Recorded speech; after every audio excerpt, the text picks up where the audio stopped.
केकरा घर के दहुरा सिपुलिया है केकरा घर के फूल केकरा घर के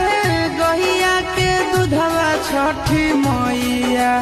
करथिन कबूल। डोमिन घर के सिपुली दहुरिया हो मालिन घर के फूल आहो अहिरू घर के गहिया के दूधवा छठी